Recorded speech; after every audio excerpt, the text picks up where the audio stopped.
ठीक है, इसको खोलकर देखते हैं। एक पल के लिए कल्पना कीजिए कि एक कमरा है और जब तक कोई उस कमरे के अंदर देख नहीं रहा ना, तो वहां रखी हुई कुर्सी या मेज किसी एक जगह पर ठोस रूप में नहीं है।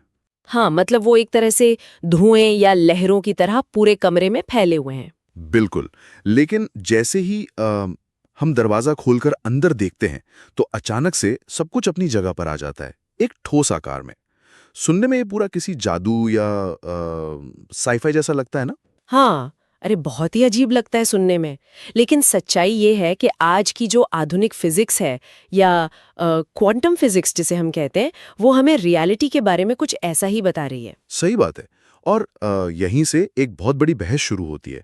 हमारे सुनने वालों के लिए आज का ये सफर बहुत ही मजेदार होने वाला है, क्योंकि आज की इस गहन चर्चा का मुख्य विषय यही अंतिम सत्य या अल्टीमेट रियलिटी की खोज है। बिल्कुल, और ये खोज सदियों से चली आ रही है। हाँ, और आज की ये चर्चा हमने डॉक्टर विकास दिव्या कीर्ति के दर्शन शास्त्र और मेटाफिजिक्स के एक बहुत ही गहरे लेक्चर पर आधारित रखी है। आज हम जिस सफर पर निकलने वाले हैं, उसमें हम समझेंगे कि मानव जाति किस तरह दो बिल्कुल अलग नजरियों का इस्तेमाल करती है सत्य को समझने के लिए। मतलब एक तरफ दर्शन शास्त्र है और दूसरी तरफ विज्ञान। एग्जैक्टली। दर्शन या फिलॉसफी और विज्ञान या साइंस। हम देखेंगे कि कैसे दर्शन की जो स्थिरता है और विज्ञान की जो लगातार बदलती नेचर है, वो आपस में टकराती हैं। ये टकराव समझना इसलिए बहुत जरूरी है क्योंकि दर्शन में सत्य और अस्तित्व, मेरा मतलब है ट्रूथ और एग्जिस्टेंस, ये दोनों अलग अलग चीजें हो सकती हैं। जब हम अल्टीमेट एग्जिस्टेंस की बात करते हैं, तो हम उस बुनियादी तत्व को ढूंढ रहे होते हैं जिससे ये पूरा ब्रह्मांड बना है। क्या वो कोई फिजिकल चीज है जैसे इलेक्ट्रॉन या प्रोटॉन? या फिर वो कोई फॉर्मलेस चेतना है? हाँ। और इस सत्य को खोजने के जो तरीके हैं ना, उन्हें समझने के लिए लेक्चर में एक बहुत ही बेहतरीन उदाहरण दिया गया है, मकड़ी और मधुमक्खी का प्रतीक। अरे वाह, ये प्रतीक सच में बहुत सटीक है ना? मतलब ये सीधे इंसानी सोच के पूरे ढांचे को खोल कर रख देता है। अब देखिए, मकड़ी को ही ले लीजिए। वो अपना जाला कैसे बुनती है? वो किसी बाहरी चीज पर तो निर्भर नहीं करती। बिल्कुल नहीं। वो बाहर से कुछ नहीं लाती, बल्कि अपने ही भीतर से धागा निकालती है और एक इतना कॉम्प्लेक्स ढांचा खड़ा कर देती है। तो दर्शन शास्त्र की दुनिया में ना जो दार्शनिक होते हैं, फिलोसोफर्स, आप उन्हें इसी मकड़ी की तरह देख सकते हैं। अच्छा। हाँ, जब उनके पास बाहर से कोई नया डेटा या इनपुट नहीं होता, तो वो क्या करते हैं? वो अपनी दिमाग के भीतर झांकते हैं, अपनी लॉजिक और कल्पना का इस्तेमाल करके ना वो विचारों के बड़े बड़े जाले बुनते हैं। मतलब वो बाहर किसी लैब में जाके टेस्ट नहीं कर रहे हैं? बिल्कुल नहीं, वो खुद ही कच्चा माल पैदा करते हैं। टेक्निकल भाषा में कहें तो वो खुद ही अपने जाले के मटेरियल कॉज होते हैं, और उस जाले को बनाने वाले एफिशिएंट कॉज भी वो खुद ही होते हैं। राइट। उनका पूरा सिस्टम सिर्फ उनके अपने तर्क पर टिका होता है। अगर कोई थॉट उनके लॉजिक में फिट बैठ गया तो बस उन्होंने उसको सत्य मान लिया। लेकिन एक मिनट, यहाँ मैं एक सवाल पूछना चाहूंगा। अगर हम शुरुआती मानव की बात करें, जैसे अर्ली होमोसैपियंस, जब उनके पास विज्ञान नहीं था, कोई टेलीस्कोप नहीं था, तो क्या उन्हें मजबूरन मकड़ी बनना पड़ा? ये बहुत अच्छा सवाल है। मेरा मतलब है, अगर मधुमक्खी के पास फूल ही ना हो, तो क्या वो अपने दिमाग के जाले बुनने लगेगी? यहाँ सबसे हैरान करने वाली बात यह है कि इतिहास में सच में ऐसा ही हुआ था। जब हमारे पास बाहरी डेटा लेने के टूल्स नहीं थे, तो इंसानों ने बस बैठकर सोचा। जैसे बारिश हो रही है तो किसी ने सोच लिया कि ऊपर बादलों में कोई बैठा जो पानी फेंक रहा है। हाँ, एग्जैक्टली। उन्होंने अपने लॉजिक से दुनिया को एक्सप्लेन कर दिया। लेकिन एक अच्छे वैज्ञानिक का तरीका इस मकड़ी से बिल्कुल अलग होता है। वो मधुमक्खी की तरह होता है। मधुमक्खी मतलब वो खुद के भीतर से कुछ नहीं निकाल रही? सही कहा। वो अलग अलग फूलों पर बैठती हैं, वहां से रस इकट्ठा करती है। और यहाँ फूल का मतलब है एम्पिरिकल एविडेंस या बाहरी डेटा। बिल्कुल।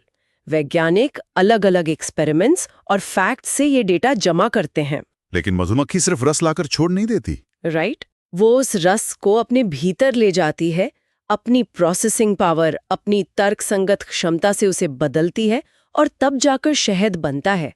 साइंस में ये शहद ही वो रिजल्ट या जजमेंट है जो हमें आगे बढ़ाता है। वाह, ये एनालॉजी तो सच में कमाल की है। और अगर हम इसे थोड़ा और समझें, तो ज्ञान प्राप्ति के दोनों तरीके अपनी जगह जरूरी हैं। बिना बाहरी इनपुट के सिर्फ प्रोसेस करना हवा में तीर चलाने जैसा है। सही बात है। लेकिन अब यहां से एक समस्या भी पैदा होती है। मकड़ी के जाले बुनने की ये जो कला है, उसमें क्या होता है जब कोई अपने ही बुने हुए जाले में फंस जाता है? हाँ, ये दर्शन की एक बहुत बड़ी प्रॉब्लम रही है। डेकार्ट का उदाहरण ही ले लीजिए। वो एक बहुत बड़े दार्शनिक थे। उन्होंने हर चीज पर संदेह किया और आखिर में एक पॉइंट पर आए, मैं सोचता हूं इसलिए मैं हूं, I think therefore I am. बिल्कुल, ये उनका सबसे बड़ा तर्क था। लेकिन जब डेकार्ट को ये साबित करना पड़ा कि ये जो चेतन मन है यानी कॉन्शियस माइंड और ये जो भौतिक शरीर है, ये आपस में जुड़े कैसे हैं, तो वो बुरी तरह फंस गए। हाँ, क्योंकि डेकार्ट ने एक बंद कमरे में बैठकर अपनी मकड़ी वाले जाले में ये लॉजिक बना लिया था कि मन और शरीर बिल्कुल अलग है, मन अभौतिक है और शरीर भौतिक।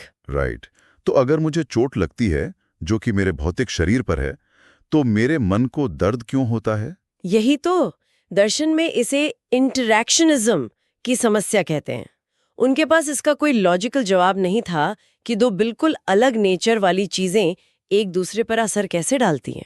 तो उन्होंने क्या किया? उन्होंने उस प्रॉब्लम को सॉल्व करने के बजाय एक और जाला बुन दिया। ओ, वो पिनियल ग्लैंड वाली बात। हाँ, उन्होंने कह दिया कि हमारे दिमाग में एक छोटी सी पिनियल ग्लैंड होती है जहां ये इममटेरियल माइंड और फिजिकल बॉडी आपस में बात करते हैं। अरे पर ये तो लॉजिक के खिलाफ है। अगर वो ग्लैंड फिजिकल है तो माइंड उससे कैसे जुड़ेगा? एग्जैक्टली, लोग उनसे यही पूछने लगे और वो उस जाले में उलझ कर रह गए। दर्शन की सबसे बड़ी समस्या यही है, उसकी जड़ता यानी डॉगमा। दार्शनिक अपने तर्क को ही अंतिम सत्य मान लेते हैं। और यही वो पॉइंट है जहां विज्ञान फिलॉसफी से अलग हो जाता है। विज्ञान इस बात को पूरी तरह स्वीकार करता है कि वो गलत हो सकता है। अगर हम इसको बड़े संदर्भ में जोड़कर देखें तो विज्ञान का सबसे बड़ा रूल ही यही है कि उसमें किसी की भी बात पत्थर की लकीर नहीं होती। बड़े से बड़े साइंटिस्ट को गलत साबित किया जा सकता है। इसका सबसे सटीक उदाहरण तो आइंस्टाइन का ही है ना? हाँ बिल्कुल। सोचिए, आइंस्टाइन को गलत साबित करना। मतलब आइंस्टाइन को तो हम एक तरह से साइंटिफिक परफेक्शन का प्रतीक मानते हैं। उन्होंने ऐसी कौन सी गलती कर दी थी? ये क्वांटम एंटेंगलमेंट की बात है। ओके। जब क्वांटम फिजिक्स शुरू हुई तो ये ऑब्जर्वेशन आया कि दो पार्टिकल्स को अगर जोड़ दिया जाए और फिर उन्हें पूरे यूनिवर्स में अलग अलग करके रख दिया जाए, ओके। तो भी अगर आप एक पार्टिकल के साथ छेड़छाड़ करेंगे तो दूसरा पार्टिकल उसी वक्त 0 सेकंड्स में बदल जाएगा। लेकिन आइंस्टाइन की थ्योरी ऑफ रिलेटिविटी के हिसाब से तो कुछ भी लाइट की स्पीड से तेज ट्रैवल नहीं कर सकता। तो 0 सेकंड्स में इंफॉर्मेशन कैसे पहुंची? यही तो, आइंस्टाइन को ये बात इतनी इलॉजिकल लगी कि उन्होंने इसको नकार दिया।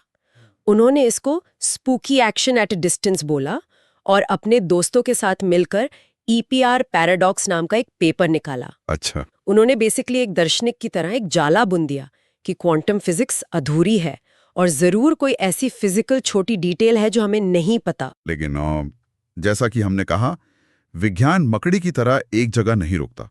उसको मधुमक्खी वाले नए फूल चाहिए थे। सही कहा। 1960 के दशक में जॉन बेल ने एक मैथमेटिकल फॉर्मूला दिया जिसे बेल्स थ्योरम कहते हैं। इसने एक तरीका बताया जिससे सच में टेस्ट किया जा सके कि आइंस्टाइन सही थे या क्वांटम मैकेनिक्स। और उसके बाद 1970s और 1980s के दशक में जो एक्सपेरिमेंट्स हुए, उन्होंने पूरा गेम ही बदल दिया। बिल्कुल। उन एक्सपेरिमेंट्स ने डेटा लाकर ये साबित कर दिया कि आइंस्टाइन गलत थे। यूनिवर्स सच में वैसा ही अजीब है जैसा क्वांटम फिजिक्स बता रही थी। एंटेंगलमेंट सच है। और सुनने वालों के लिए बता दें कि साल 2022 में इन्हीं एक्सपेरिमेंट्स को साबित करने वाले 3 वैज्ञानिकों को फिजिक्स का नोबेल प्राइज भी मिला। हाँ।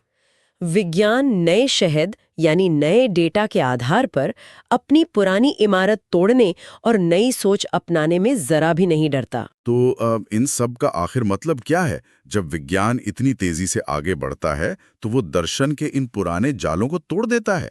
लेकिन आज के आधुनिक दौर में जब ये मधुमक्खी और मकड़ी आमने सामने आते हैं, तब क्या होता है? आजकल ये बहुत ज्यादा हो रहा है, खासकर आर्टिफिशियल इंटेलिजेंस के आने के बाद। ओह हाँ, AI। अगर हम दार्शनिकों की बात करें जैसे आइडियलिस्ट, तो उनका तो यही मानना था ना सदियों से कि भौतिक चीजों यानी मैटर से चेतना कॉन्शियसनेस पैदा नहीं हो सकती। हाँ, उनका मानना था कि मैटर सोच नहीं सकता। लेकिन मधुमक्खी यानी विज्ञान ने तो कमाल ही कर दिया।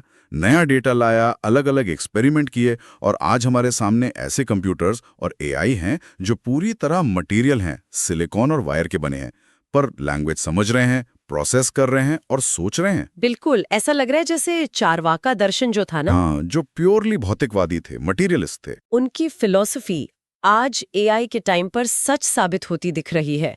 उनका मानना था कि मैटर से माइंड बन सकता है। ये तो एक तरह से विज्ञान की जीत लग रही है दर्शन पर। लेकिन यहाँ क्वांटम फिजिक्स एक और नया डायमेंशन जोड़ देती है, और ये बहुत ही दिमाग घुमाने वाला डायमेंशन है। क्या मतलब? आपने डबल स्लिट एक्सपेरिमेंट के बारे में सुना होगा। हाँ, जहाँ ऑब्जर्वेशन से अचानक रियलिटी बदल जाती है। एग्जैक्टली उस एक्सपेरिमेंट ने साबित कर दिया है कि लाइट या पार्टिकल्स तब तक वेव्स की तरह बिहेव करते हैं जब तक उन्हें कोई देख नहीं रहा होता। लेकिन सिर्फ एक कैमरा लगाने से या सिर्फ ऑब्जर्व करने भर से उनका व्यवहार अचानक एक पार्टिकल जैसा हो जाता है। उनका नेचर ही बदल जाता है। इट रियली तो पुरानी दार्शनिक थियोरी जो कॉजेशन या कारण कार्य पर आधारित थी, वो फेल हो रही है यहाँ। पूरी तरह फेल हो रही है, क्योंकि यहाँ सिर्फ देखने से रियलिटी बदल रही है, और एंटेंगलमेंट में तो दो पार्टिकल्स 0 सेकंड्स में बात कर रहे हैं। रियलिटी उतनी भौतिक नहीं लग रही जितनी चारवाका या मटेरियलिस्ट सोचते थे। लेकिन इस पॉइंट पर मेरा एक बहुत तीखा सवाल है आपसे। पूछिए। अगर आप कह रही हैं कि ऑब्जर्वेशन से रियलिटी बदल रही है, तो क्या ये खुद में एक नया दार्शनिक जाला नहीं बन गया है?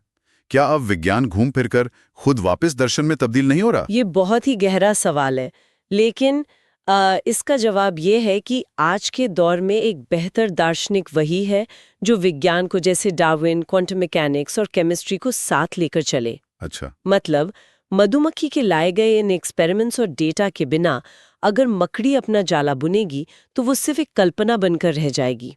दर्शन को विज्ञान का सहारा चाहिए और विज्ञान को आगे सोचने के लिए दर्शन का। सही बात है। तो आज की इस पूरी चर्चा के निष्कर्ष में हम ये कह सकते हैं कि जानकारी की इस बाढ़ यानी इन्फॉर्मेशन ओवरलोड के दौर में किसी एक डॉगमेटिक विचार पर अड़े रहना बहुत घातक हो सकता है। बिल्कुल। मकड़ी की तरह डेटा को प्रोसेस करना जरूरी है, उस पर डीप थिंकिंग जरूरी है, लेकिन मधुमक्खी की तरह नए तथ्यों या फैक्ट्स के आधार पर अपने विचारों को लगातार बदलने की हिम्मत भी हमारे अंदर होनी चाहिए। सही कहा। और इसीलिए ना, जिंदगी में चाहे हमें कितना ही ओवर कॉन्फिडेंस क्यों ना हो जाए अपनी नॉलेज पर, हमें हमेशा अपने ज्योग्राफी के पहले चैप्टर की तरह हम्बल रहना चाहिए। ज्योग्राफी का पहला चैप्टर? हाँ, मतलब ये याद रखना चाहिए कि इस अनंत आकाश गंगा में हमारी पृथ्वी एक पॉइंट के बराबर है और हम उसमें कितने छोटे हैं। ठीक एक अच्छे वैज्ञानिक की तरह हमें हमेशा नम्र रहना चाहिए नए डेटा के सामने। वाह, हमारे सुनने वालों के लिए इसका महत्व सच में बहुत बड़ा है। हम बस सीखते रह सकते हैं। हाँ, लेकिन इस गहन चर्चा को हम एक बहुत ही विचारोत्तेजक सवाल पर खत्म करना चाहेंगे, जो इन सारे स्रोतों से भी आगे का है। बिल्कुल। और इससे एक बहुत बड़ा सवाल खड़ा होता है। जब क्वांटम फिजिक्स खुद ये कहती है कि हमारे देखने मात्र से किसी पार्टिकल का व्यवहार बदल जाता है, तो क्या सच में हम मधुमक्खी की तरह सिर्फ इस अस्तित्व का रस इकट्ठा कर रहे हैं? या फिर क्या हमारा ये देखना ही, हमारा ये ऑब्जर्वेशन ही वो मकड़ी का जाला है जो इस पूरे आकाशगंगा की हकीकत को बुन रहा है? अरे वाह, क्या बात है! क्या हम ही इस रियलिटी को बुन रहे हैं? इस डीप और माइंड बेंडिंग सवाल के साथ हम इस गहन चर्चा को यहीं छोड़ते हैं। सोचते रहिए और हमें सुनने के लिए शुक्रिया।